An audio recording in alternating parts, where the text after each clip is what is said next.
GearNetwork.com. The following is a presentation of the Gear Radio Network. Hey, this is Kip Winger, and you're listening to the All Bets Are Off podcast with Robbie Vegas.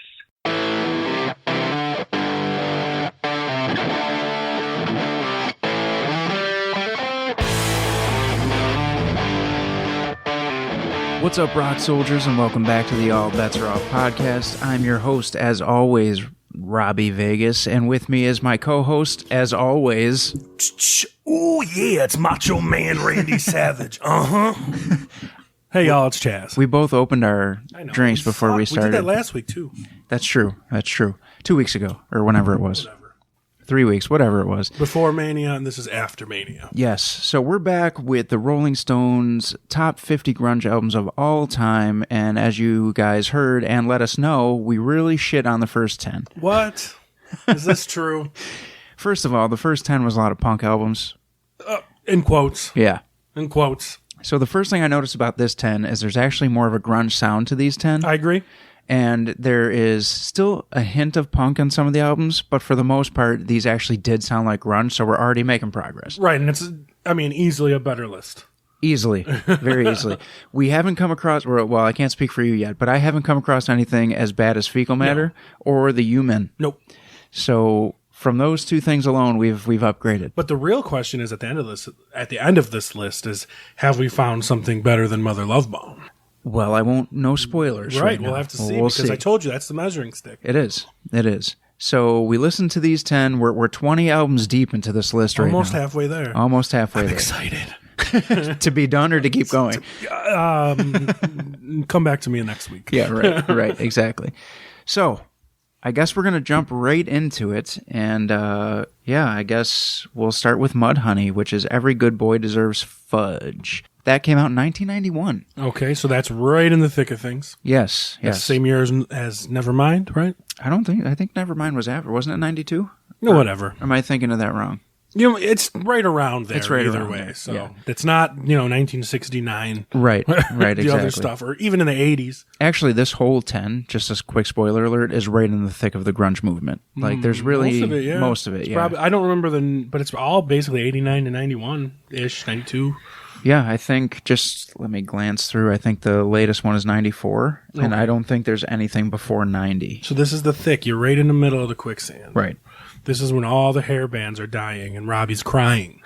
Hey, that rhymed. Hey, Poison was still doing good things in 91, so was Warrant. Yes, they were.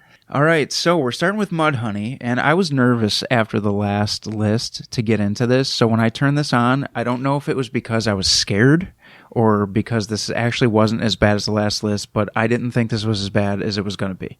So, that being said, I didn't like it. Okay, good start. I feel the same way because I don't feel the same way because when this one hit, the first one I listened to after all this stuff, it was just like, oh, are we seriously still going down this path of nothing catchy, nothing memorable? I don't remember this album at all. I just remember disliking it when I listened to it. Like, it just not throw up in my mouth like some of the other stuff, but just boring. Just boring. Yeah, it was pretty generic. I managed to find 2 songs to recommend to make up for all the ones that I don't recommend on so far. I said Into the Drink and Poking Around were enough to say, if you're going to listen to this album, I'm sorry, but try these 2 songs. Yeah, I got nothing. I'm not good with the songs on either of these lists because the way I've been listening to them too, I don't know the songs, Yeah. Because I'm a busy person. But you just put it on and kind of... And do my thing. Yeah. But I don't know. This album is it's just not good.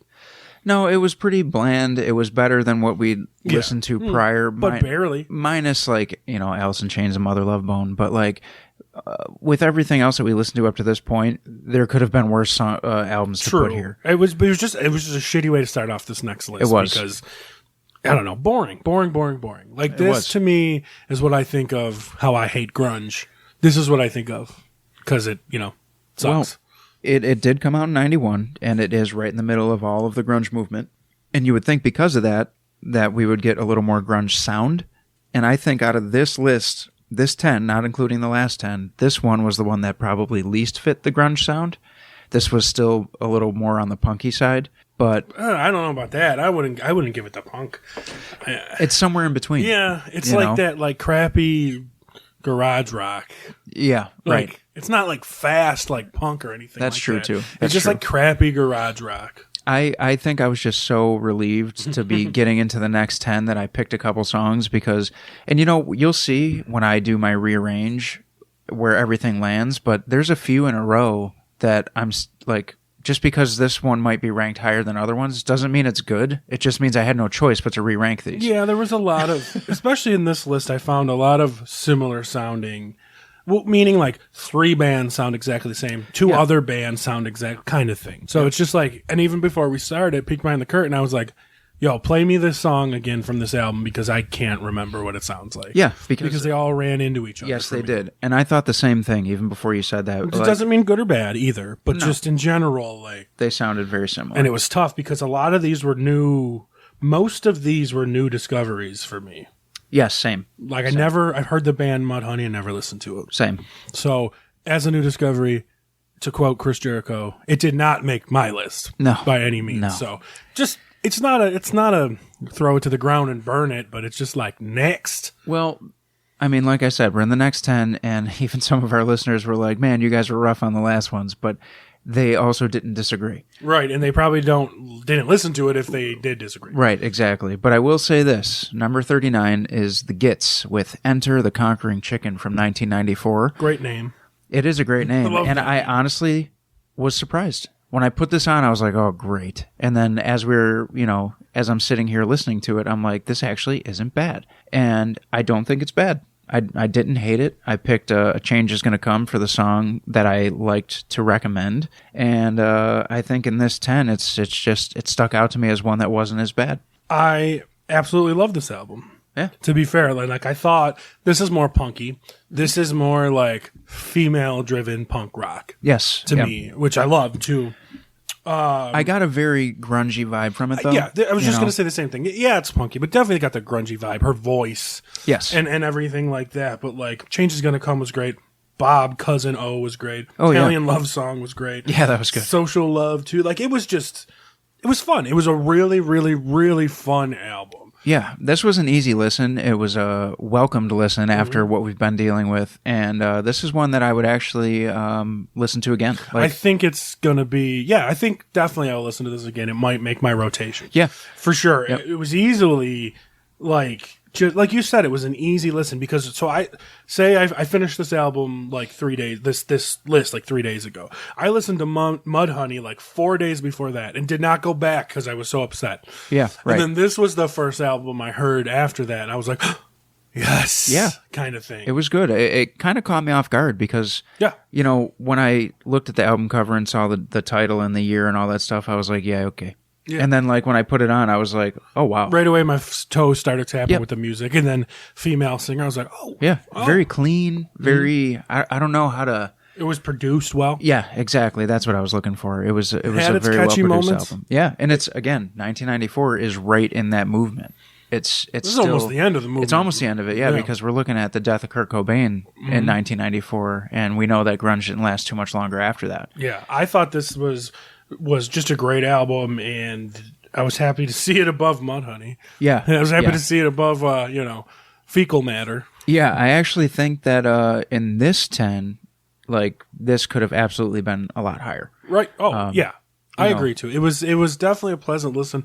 It is a huge recommend for me to all the people out there. Yeah, I mean... If I'm grunge with sounded you. more like that, I would be more of a grunge fan. It was a very punk grunge sound. It wasn't just straight punk. It wasn't just straight grunge. Well, that's the It thing. was- Right about that time is when punk started coming back. You started getting, they've been around, but Bad Religion started getting popular. Not too long after that, Blink-182 got popular. Green Day hit it big in '94. Right. Offspring hit it big in '94.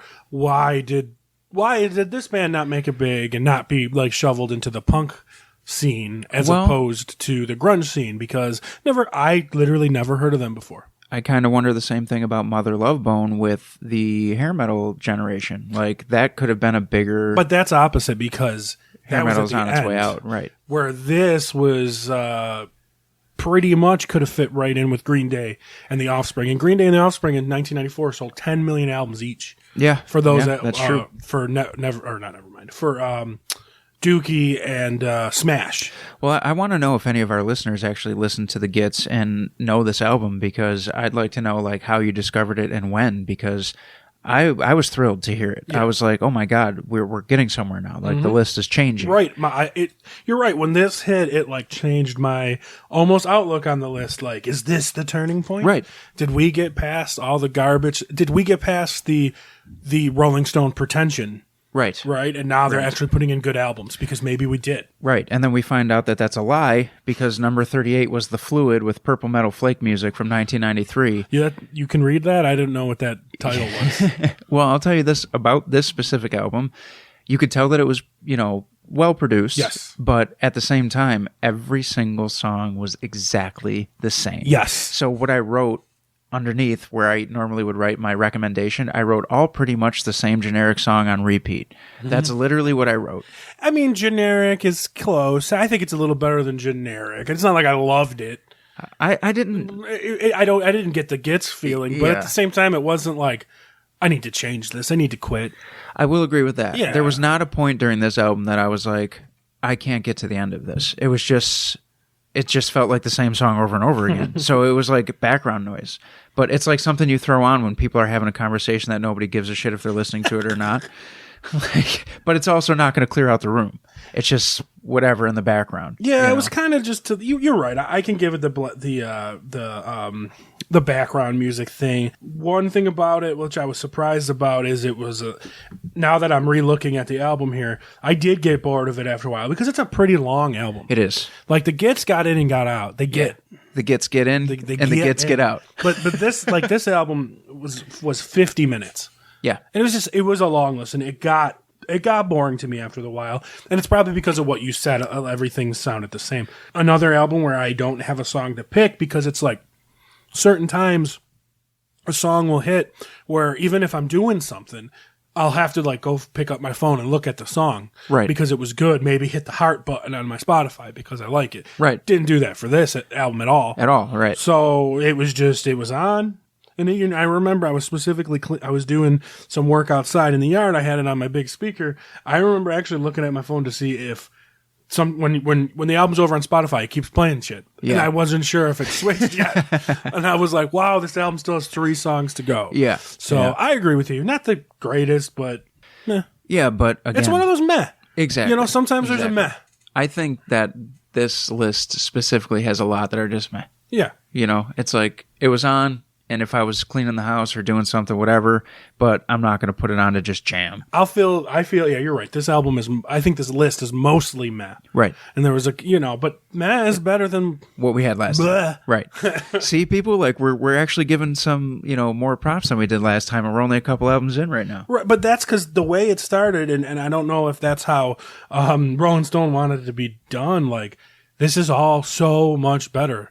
This is like, I would rather listen to this album over almost anything on the last list. Well, Rolling Stone will never be a sponsor of the show. Because they're pretentious douchebags. Yeah, and I have too many bones to pick with them, so we'll just leave that. But I will say this. Number 37 is L7 with Smell the Magic from 1990. Not going to lie to you, I fucking love it. You love it? I love this album. Like, okay. I listened to it, and I saw that they have more albums coming up on the list, and I am so excited to hear those because I thoroughly enjoyed this record. It's all females, and I picked 2 songs because I couldn't just pick one. I picked Broomstick and American Society as my 2 picks to check this out, and this album I think is worth listening to, and this was a new discovery for me that got me excited. This was a new discovery for you? Yes. I have known of L7 for a while. They're kind of a popular grunge band. Apparently, I see that now, but I didn't know that. Yeah, looking at their Spotify, their most popular song, which isn't on this list, it's on a different album. I mean, it's got 32 million streams. Like, they're a pretty popular grunge band. And I've known them before. Like, The Edge used to play them around here and stuff like that. But it's somebody that I wasn't too familiar with, other than Pretend That We're Dead, which is on another that's L7. It's on another album. This one, though, was, again, not horrible for me. Not great. Not horrible. It was something that I maybe would listen to again, honestly. Yeah. It is. Like I said, there was a lot of... Well, I don't know if I said it. There's a lot of female-sounding There's a lot of female-fronted bands in this list. Yes, there is. This 10. This 10. And suffice to say, this one wasn't the worst. I guess, spoiler alert, coming up for me. But it's just good. It was just good. Grungy, girl rock. Yeah. At the same time, though, I'm kind of interested in hearing their other stuff because while this album was all right, it's kind of stuck in the meh or just above the meh for me. Like, it's not. I would listen to this again. My favorite song on it was the last song, American Society. Yeah, that was one of my picks too. That was a cool, almost like if they wrote a Stairway to Heaven. Yeah, exactly. That would be their song, right? Yeah. So that was my favorite song on here, but yeah, I never felt like I needed to skip any of this. Yeah. It was there for me. It was cool. It was fine. This is one that is already in my rotation since listening Just to from it. that listen? Yeah. Oh, good. Yeah. Cool. Like, I liked it a lot, and like it kind of caught me off guard because I was like, we're starting off a little rough again. Then it was the Gits, and I was like, this is really good. And then we went to the Fluid, and I was like, I'm bored. And then it came to this one, and I was like, holy shit, I actually really like this. Yeah. And so I'm riding the high on that one. I really like it. Yeah, it was cool. It was just, it's something that I'm interested to hear more of. I'm not going to spoil it. I'm not going to dive into it yet until it comes up naturally. Yeah, same. That's my goal for this and I think that's part of the experience of this is listening to the albums in order. Yeah. I do. I feel it's part of the experience, so I don't want to mess that up. Yeah, I actually started to download the other albums and then realized that they were on the list, so I didn't start listening There's to one. them. Is there two more? I think there's two more. Oh, wow. I could be wrong, though. Yeah, I'm surprised you never heard of them. Yeah, I am too, because it's right up my alley. Yeah, like that's kind of, growing up, I always loved Allison Chains and Pearl Jam and Nirvana and Stone Temple Pilots and all that stuff. And who we've never mentioned, by the way. We've never mentioned. Yeah. No. But I will say, like, you would think that I would know who this is just based on that. And that they're popular. Like, I remember that stuff being played on the Edge. I remember seeing like the music video. Okay. At least Pretend That We're Dead. Yeah. So they were in a movie too. They were a band in a movie, and I can't remember what movie it was. But they didn't go by L7 in the movie. It was L7. The whole band was the band in the movie, but they had a different name. Oh, okay. And I can't remember it off the top of my head. It might have been a horror movie though. Well, that's that's right down your alley there. I need to look it up. Bub, you might look it up. Look it up. Don't give me a copyright strike. Look for it right now. Not All right. your word fast enough. I'm almost there. Empire Records. I don't know. I'm just throwing out ideas here. I don't know. Almost I'm looking. Famous. Not Almost Famous. No. What other rock band movies did we have? It was Serial Mom. Don't know what that It is. was it's a horror movie about a killer mom, and Matthew Lillard is in it. Oh, God. And you're a very Matthew Lillard simp. I am. All right. Now, this is where things get a little weird. All right? Because we're at number 36, and that's Neil Young and Crazy Horse with Ragged Glory from 1990. Is it ragged or ragged? I don't know. Honest question. I really don't know. It's an honest question. I don't know. It's one of those. Okay, move on. Spell it the same. You'll find it. So here's the thing. When I first put this on, I was already going into it angry that it was on the list. Right. And for all those of you that don't know, Neil Young is not a grunge band. Right. He came out in the 60s. He's like a folk singer. He's a folk singer. Yeah. Your dad's a huge fan. Yeah. Isn't he? Yeah. Yes. Or at least he was. I don't know if he still is, but What's up, Big Rock? I got to say, the first two tracks on this, I was like, motherfucker, it's exactly what I thought. I hated it. And then it got better. So I remember when we were going over this list and just like looking through it, I remember texting you going, why the fuck is Neil Young on this list? Like, this list is garbage. It's got Neil Young on the list, and like, I don't like Neil Young too much. I don't either. And my thing about Neil Young is always like, show me a little aggression, show me a little like balls. Like, that's what I like in my music. Like, I like slow stuff, and but Neil Young seems to be a Mr. I'm just going to sit around and complain about everything and politics and this and everything. Right. Well, which obviously he still does. Right. Even though he's Canadian state. Okay, anyway. And it's like, I just never liked him. I never like hated him. I mean, I know he's got some aggression in his music and stuff like that. So I put this one on. This is the one I was like dreading the most for some reason. And I just like, because I don't like Neil Young. And then he had all that freaking controversy recently. I remember I made that tweet that says, I've been on the band Neil Young wagon since 1986. Yeah, right. And you like that. But I like this album a lot. I did too. It really did. And it threw me off because the first two tracks I didn't like. And I remember I was never sitting felt there, that way about it. It's not like they were great. It just, you're right though. It progressively got better. So like the first two, I was like, this is what I expected, and I'm not into it. And then all of a sudden it picked up, and I started thinking, this is the grungiest album we've heard so far. Right, and it's like the most like, well, we mentioned the term garage bandy, and this sounded like it was garage bandy, and I looked a little into it, and it was done that way. It was like live. Yeah. They recorded everything like together in studio a bunch of times. Yeah. Like together. Like, and for those of you that don't know, usually you record the drums 100 times, you record the guitars 100 times, but you only mix and sing it match. once. Sometimes if you're me and Robbie Vegas, but like usually that's how it goes, and then you just individually do everything. But this was recorded in a room as a band, Yeah.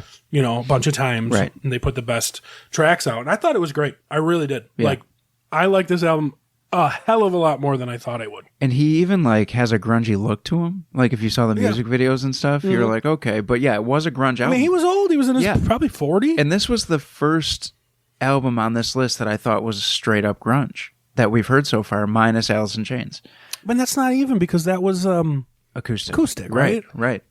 But It was just, for me, for someone who's not the biggest Neil Young fan at all, basically, when I've kind of threw some shade and hate on him my whole life, and I've thrown some shade and hate on grunge my whole life. Yeah, right. So to me, Neil Young plus grunge, get me the fuck out of here. Yeah. Kind of feeling. yeah, right. No, not at all. I remember going up to my brother, who my brother does like Neil Young, and I was like, wow, this album totally like surprised me. And was he like, I hate that one? No. No, he wasn't. He was like, see, I told you Neil Young has some good music. And I'm like, all right, enough.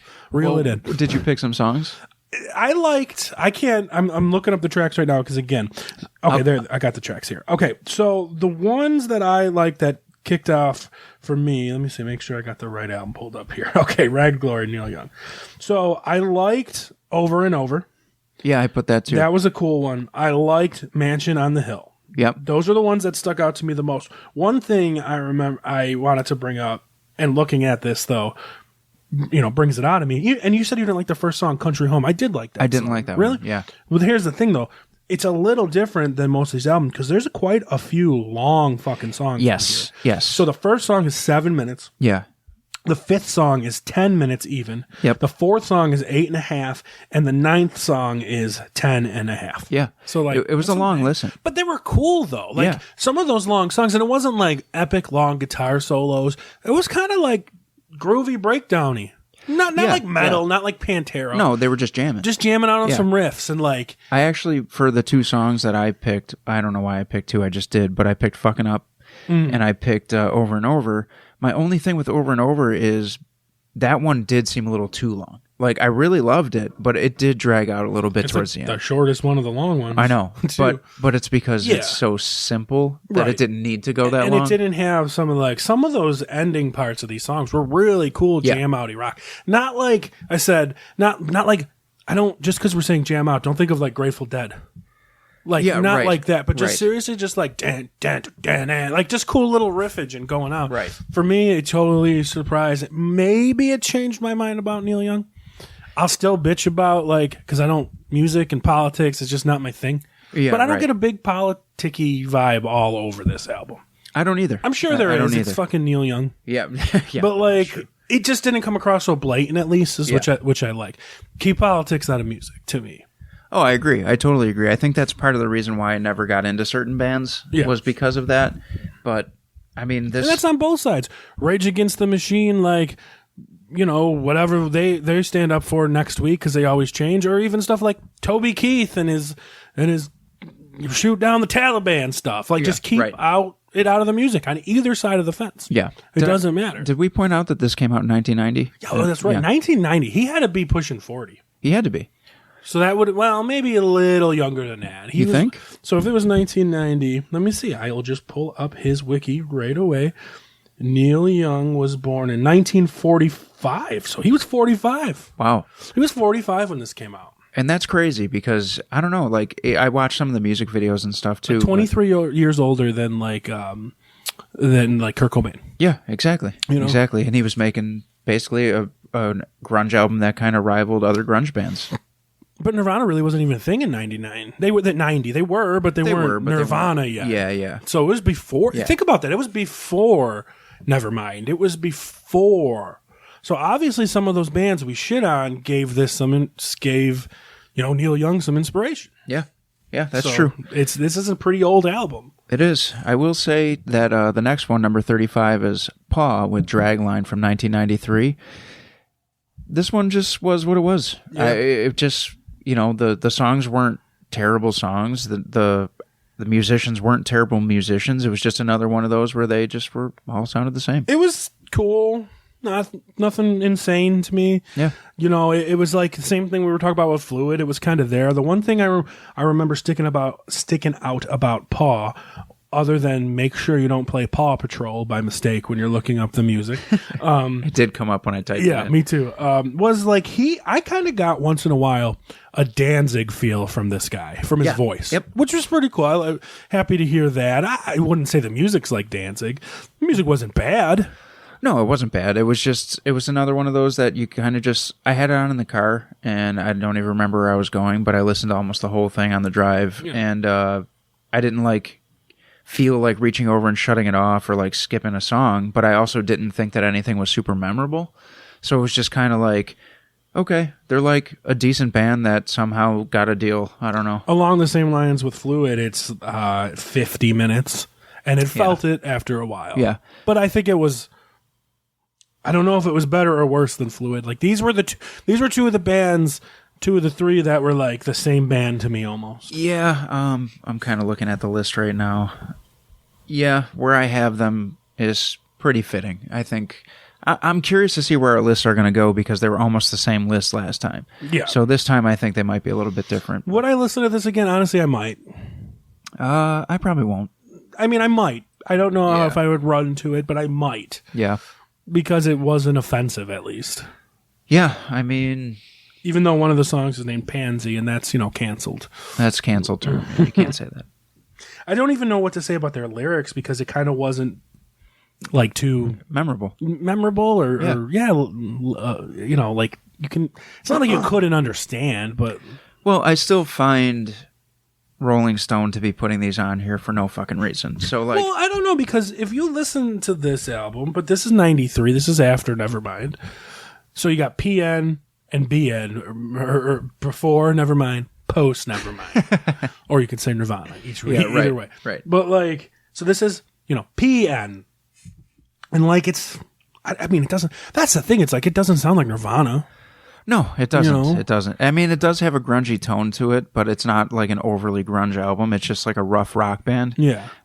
Garage rock. Yeah. But it just didn't deliver it. It's so weird to say it did not deliver like Neil Young. No, it didn't. Right? That's such a weird thing for me to say. I honestly was confused at my own thought when I was wow, this Neil Young album is the most grunge thing I've heard so far. Right? Yeah. And then I was I just fucking said that. And if you go back and think about Neil Young, think of hey, my, that's the 60s. That's still grungier than a lot of this shit. Man, look at my life. That's grungier than most of this shit. So maybe we weren't giving him the credit he needed. Maybe. But he definitely proved something to me when I was listening to this because I would have never picked that album up. No. Ever. No, I'll listen to that album. We're not talking about Neil Young. That's right. We're talking about, which band is Paw. this? Paw. Well, I think we're done talking about Paw because we sound like we're talking about Fluid. It's the same thing. It is what it is. Speaking of Fluid. Oh, that's weird timing. So, number 34, 7-Year Bitch with Viva Zapata, or Zapata. Viva Zapata. Sorry. I'm sorry, Baxter. I don't speak Spanish. 1994 this came out, so tail end of grunge, but still heavy in the grunge. PN. I kind of like this. It was another female-fronted band, and I picked Hip Like Junk as one for people to check out, and this album didn't bother me, and it was an easy listen and a fun listen, and I didn't hate it. I don't know. I kind of agree with you. I like the fact that it was female-fronted. I do. I've always liked female-fronted rock bands. But nothing stuck out to me either. Again, we had 40% of this list was female fronted. Yes, yeah. Right? Okay. So this was another one, and this is the one out of the four that are out of the four. This is the most meh for me. Just meh. It's there. It's fine. We'll get to my thought on that, but I think that This one was kind of like a little edgier version of like Melissa Etheridge. Sure, yeah. And I like her. So when Did you hear that, folks? You heard it here first. Robbie Vegas likes Melissa Etheridge. Come to his window, folks. Exactly. I think that's a great song. That's a grunge song. Like... Well, her best song is when she covers Take Another Piece of My Heart. Oh, yeah, that's she great. fucking murders that. That's what I'm saying. Like, she's great, and to me, she was always grunge. So, like... You heard it here, folks. First, Melissa Etheridge is grunge. I think so. Neil Young is grunge. Paw is not grunge. Yeah, no. Fecal Matter is not grunge. Well, that's true. It's Fecal Matter. Yeah. I think 7 Year Bitch was a heavier version of Melissa Etheridge. Now that you say that, I can see that. But, I kind of want to listen to this album again because it just didn't stick out to me in any way. Like, it is... Looking at where I put it on my list, it's right in the middle. Like, it's just like, I got you. Meh. Yeah. It's meh for me. And I don't know. Maybe I need to give it another listen. It wasn't offensive. I thought it was catchy. I do remember some catchiness to it and stuff, but not enough to like tell you exactly what I liked. I'm still offended that you don't like Melissa Etheridge. Like, she's really good. This is not the ME podcast, the Me cast, the Etheridge cast. She might be in this band. She's better than Sheryl Crow. Yeah. Okay. But Sheryl Crow did a song with Kid Rock, so we know you're a fan. Well, listen, I'm going to give her props for that because my guy just released a pretty decent album. It's not great, but it's got some fire tracks on it. That sounds like Kid Rock's career since American Badass, or since what was that called? Cocky. No, the one before that. Because I thought Cocky was the same way. From Cocky on, it was like, it's got some bangers.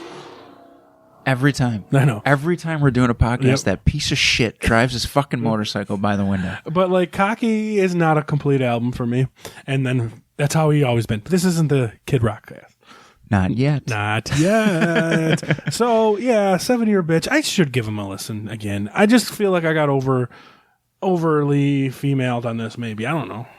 Because they all kind of sound the same, these four. All these chicks, I'm going to say it, I know that's not right. All these ladies' voices kind of sound the same. I disagree for one reason, because number 33 is Babes in Toyland with Fontanelle or Fontanella. How do you say? It's easily the worst one. Yeah. So that came out in 1992. Yeah. I fucking hated this. It was easily the worst one. I couldn't pick a track off of it. It was terrible. It was just hard to listen to. It was hard to get through. I don't know how I got through every single track.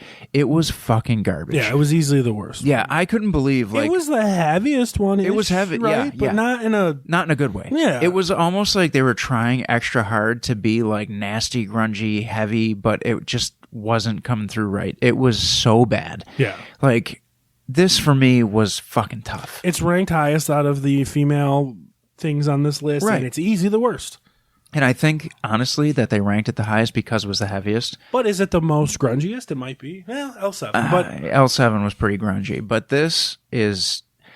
I don't even want to recommend this to our listeners. Like, that's what I feel about this record. Like, I can't believe... Again, okay, so we mentioned this last time. Let's mention it right now. Babes in Toyland. How do you say it? Is it Fontanella? Fontanelle? What? I don't know. I don't know. But from 1992 is on this list. Fecal Matter is on this list. U-Men is on this list. But no Blind Melon, no Live, no Candlebox, no Gin Blossoms. Mm-hmm. Like, to me, those guys were all prominent in that grunge But at era. the same time, I was thinking about this at home. We might be confusing grunge with alternative. We might be, but I still would throw because at least... listen to this last. We're about at what 19 albums we've talked about right now. None of this sounds like Candlebox. True, right? But at least out of the ones that I just mentioned, Live could be on here. Maybe they're pretty grunge band. Okay, maybe, but not Candlebox, not Gin Blossoms. Right. I'll give you Gin Blossoms, but even Blind Melon could be on this list. No, I don't think so. I don't think they're grungy at all. I think they're just like, I think Blind Melon, and I don't like them, so I'm going to shit on them here. I think Blind Melon is just your classic, like, light jam band. Like, how different is Blind Melon from the Spin Doctors? They're not that different, except the dude OD'd and died and got glorified. Yeah, you're right. That's it. That's all Blind Melon is. I didn't know you didn't like Blind Melon. I don't. It's not like I have a hatred for them. Right. But there's just no, they're not grunge. They're not rock. All right, to I'll me. give you that. And like, how different is No Rain from If You Want to Call Me Baby? I love the Spin Doctors. Yeah, I know, but still, and I know you like Blind Melon, but it's not grunge or rock. Yeah. And especially like, I was kind of on I've mentioned before, I've been on like this quest of this list to what is grunge. So listening to these 20 albums, those bands ain't grunge. Live might fit. Maybe.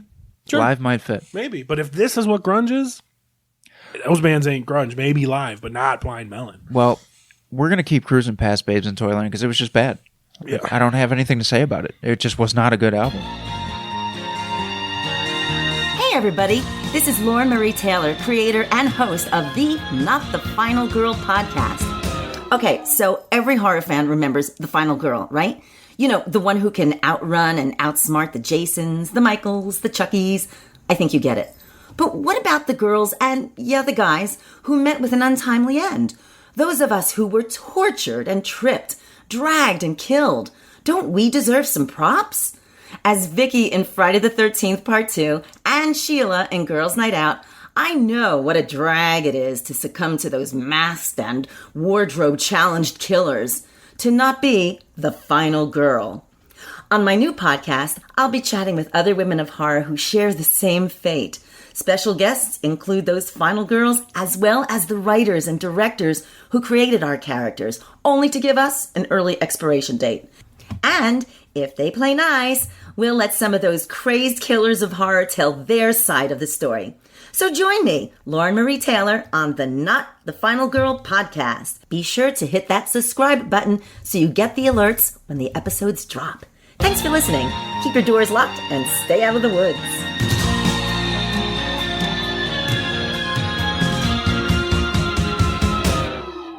Our next partner has a product I use literally every day. I started taking AG1 because I wanted better gut health, more energy, and an optimized immune system.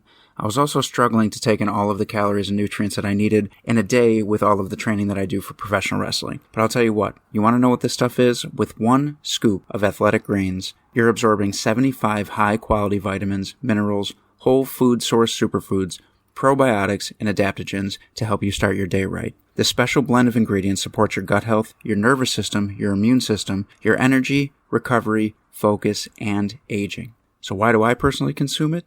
It's easy for me to take care of my body with a scoop of Athletic Greens. It benefits the lifestyle that I live, being in the gym all the time, being on the road, being at shows. It helps me feel better, and it helps me mentally feel like I'm doing my part in taking care of my health. I bring it with me everywhere I go, just throw it in my bag and take it on the road. It's lifestyle friendly, whether you eat keto, paleo, vegan, dairy-free, or gluten-free, and contains less than 1 gram of sugar. No GMOs, no nasty chemicals or artificial anything while still tasting good. It helps you sleep better, helps your recovery, mental clarity, and alertness. Athletic Greens uses the best of the best. And the price? It costs you less than $3 a day. You're investing in your health, and it's cheaper than your cold brew habit. It's cheaper than getting all the different supplements yourself. You're investing in an all-in-one nutritional insurance. Athletic Greens has over 7,000 5-star reviews and is recommended by professional athletes. For every purchase, AG1 donates to organizations helping to get nutritious food to kids in need, including No Kid Hungry here in the U.S. In 2020, AG donated over 1.2 million meals to kids. So right now it's time to reclaim your health and arm your immune system with convenient daily nutrition. It's just 1 scoop in a cup of water every day. That's it. No need for a million different pills and supplements to look out for your health. To make it easy, Athletic Greens is going to give you a free 1-year supply of immune-supporting vitamin D and 5 free travel packs with your first purchase. All you have to do is visit athleticgreens.com/emerging. Again, that is athleticgreens.com/EMERGING to take ownership over your health and pick up the ultimate daily nutritional insurance. So number 32 is, I think, the first time we're going to see like one of the bigger... Well, no, we saw Allison Chains already. Yeah, but that's an acoustic album. Yeah, but this is the first time we're seeing one of the bigger grunge bands of the time with a full-on album, and that's Smashing Pumpkins with Gish from 1991. Bless you. Oh, thank you. I think I picked the opening track, I Am One, as my favorite from this album. Oh, that first track came in real rocking. Yeah. Honestly. And like I don't hate the Pumpkins. See, I don't like them. Yeah, so I like don't love them. to I don't put hate this. Yeah, I guess that's more like it. It's not that I don't like them. I mean, Billy Corgan is the owner of NWA. Yeah, and they good on him. Yeah, that's great, awesome. great, and great company and great wrestling. And I don't know, this album actually surprised me because I never was a fan of the Pumpkins.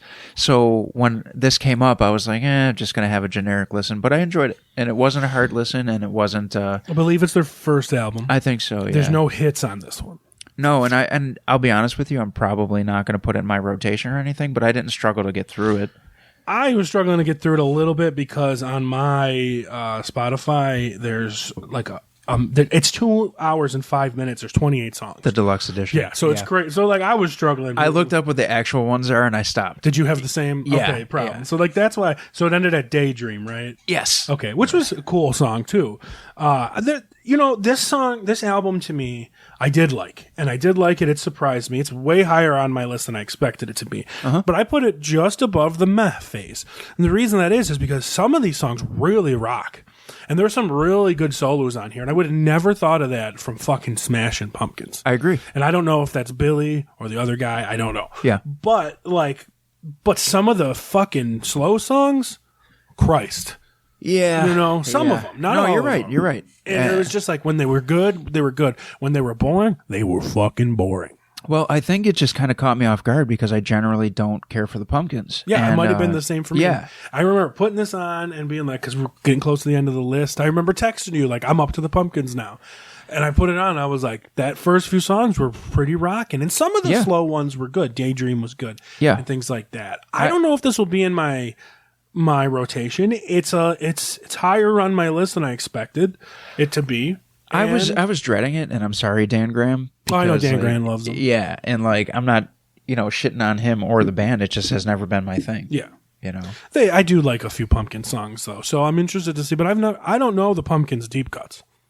Yeah, I don't either. So I'm interested to see on some of these more popular albums. Yeah, because I'm sure they're on that list where they go. Like Pumpkins have some cool rockin' songs, but then they have songs that I could live without that are popular, like 1979. I don't know. Yeah, right. That's like mom rock to me. Yeah, me too. But then the song like Tonight, even though it's like a slow song, it's beautiful. Well, we also listen to Def Leppard. And No. But like a song like Tonight is beautiful to me. No, it I really agree. is. And like, so it's weird. So maybe when I listen to those albums, I'll get a better feeling and taste for them. But this was a much cooler album than I expected. Yeah, I'm kind of in the same boat as you because like, although I never really cared for them, I'm kind of interested to see if I end up liking them by the time we're done with this list because I never really had a reason to dive into them. And like this makes it fun to dive into an album. And I shouldn't be so surprised that some of the rocking songs were rocking because one of my favorite songs ever, and I've been covering it in my bands and acoustic forever, is Bullet with Butterfly Wings. Yeah. I think that's an incredible, like,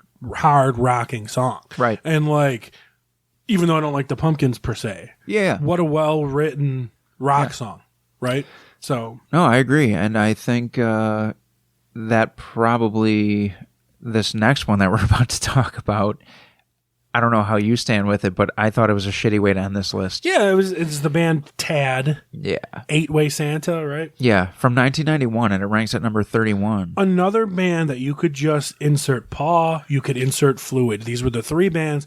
If you played me any song of any of these three albums, I would not be able to tell you which one's which. Well, I'll be honest with you, I actually thought that Tad was worse than the Fluid and Paw. Honestly, yes. Yeah. Because so unremarkable.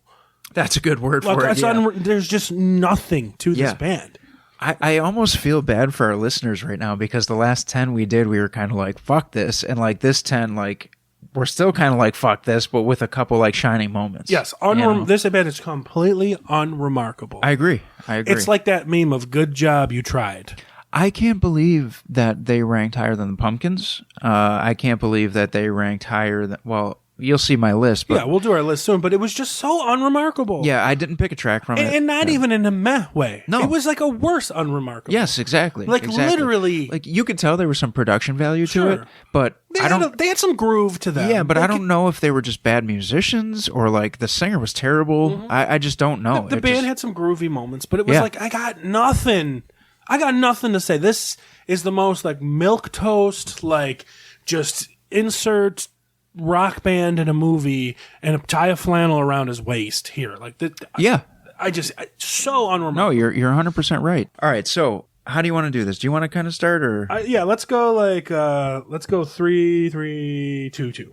Okay. Going that way. Is that 10? Yeah. Yeah. Why don't you my start? 40 to 38 are as follows.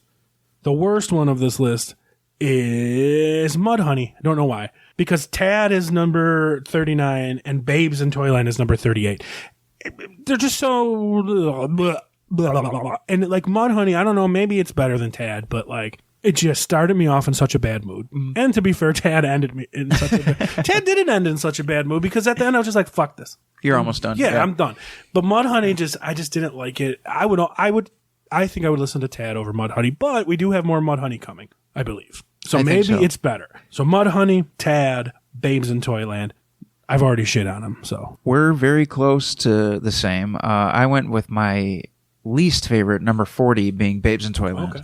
I can't fucking stand it. I hated it. Like, every single song, I was like, what the actual fuck? Every single time. Yeah, they're pretty shitty. 39, I went with Tad. Again, I was saying, what the actual fuck the whole time. I wasn't as offended. I don't know why. As offended. It was just I didn't like it. I was more offended with Mudhoney. I'm sorry. Go on. Well, this might shock you then, because my number 38 is actually The Fluid. Okay. Yeah, so I went Babes in Toyland, Tad, and The Fluid for my bottom 3. Okay. Yeah. That's not surprising. So my next 3 are 37 is 7-Year Bitch, 36 is Paw, and 35 is Fluid. So 7-Year Bitch, completely. These are the 3 most meh.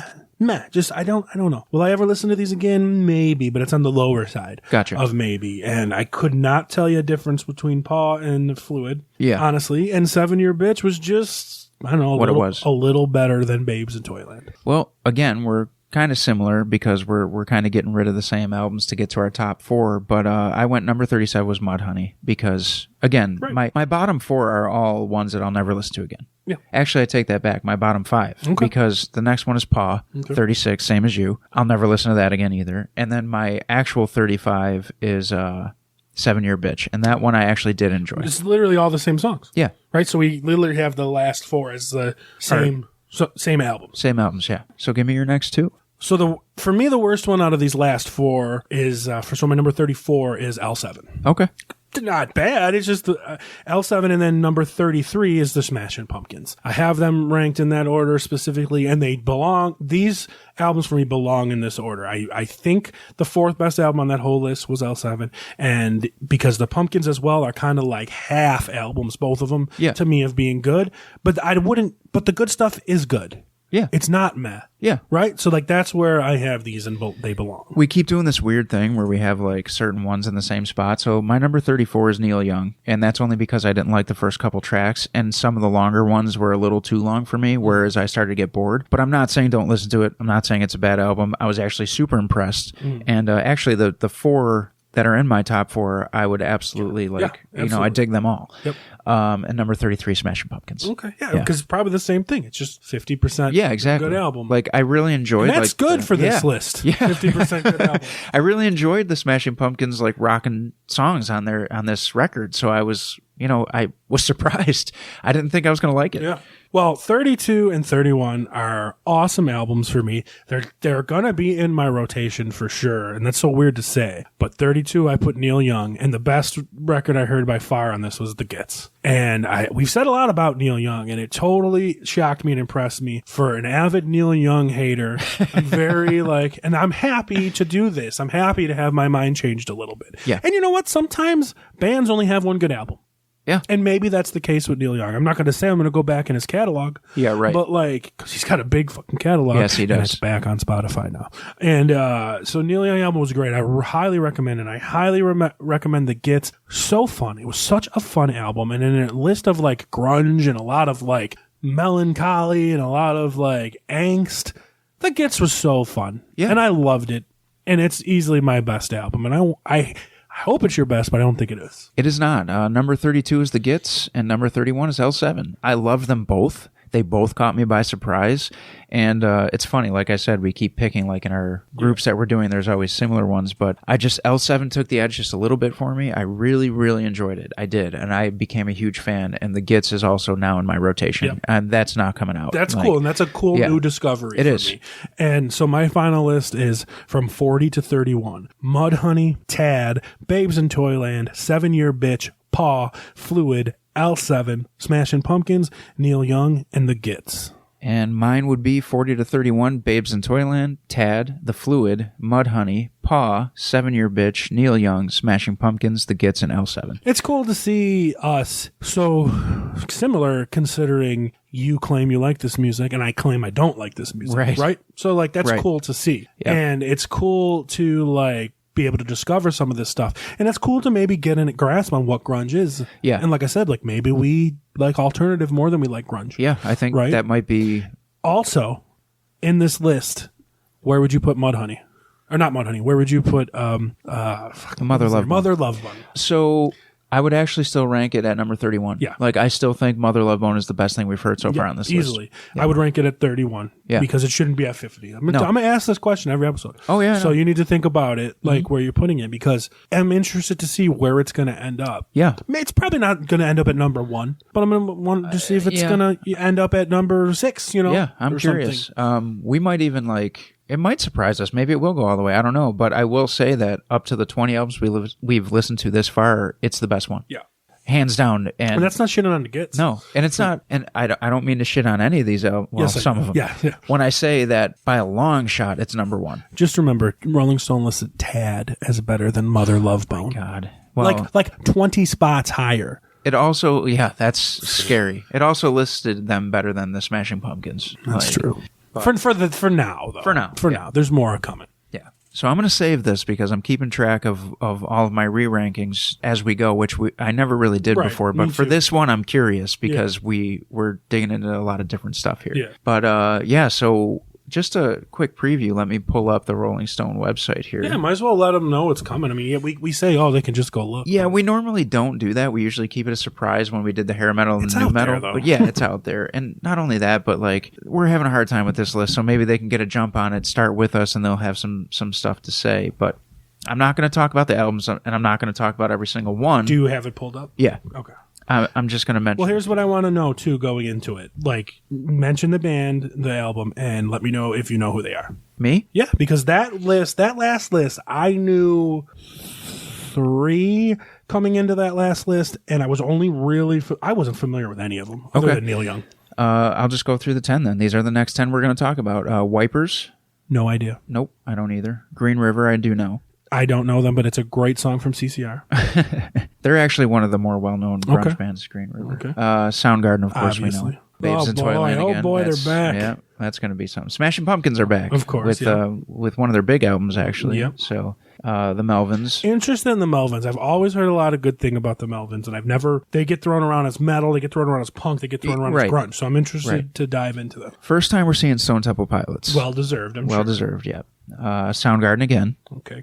Various artists. Interesting. So I believe it's a movie soundtrack. It is. There's 2 movie soundtracks on this list, which pissed me off because my first thought when I saw them, we'll just talk about it now. We'll talk about it again when we record it. Is we're supposed to be talking about the greatest grunge albums, and to me that means it should be a full band, not a good song. I mean, it's a list of the greatest grunge albums. It's not the list of the greatest grunge bands. So I guess if we're going to be fair, we're going to be fair. I guess, but I'm looking at this right now, like Skin Yard's on it, so it's going to suck.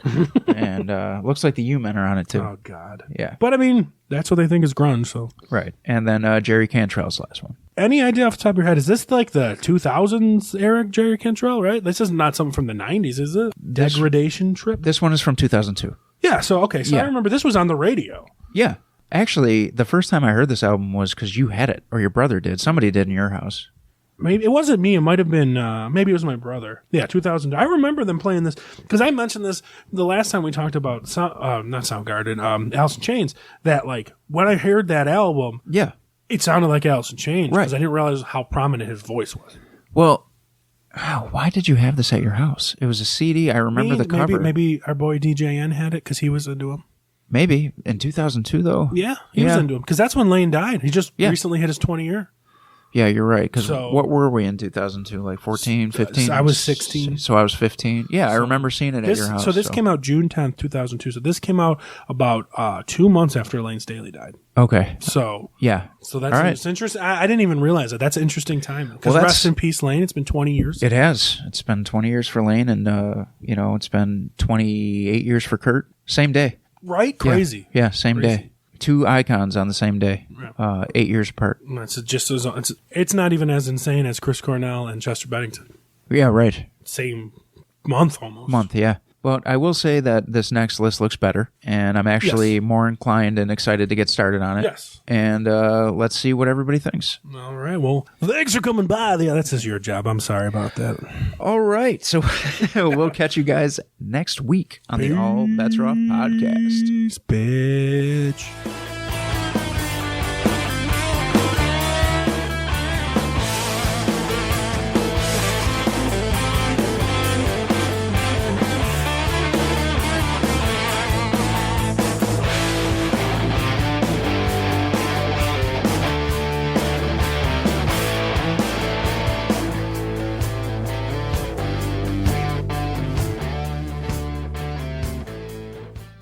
The preceding presentation has been brought to you by the Gear Network.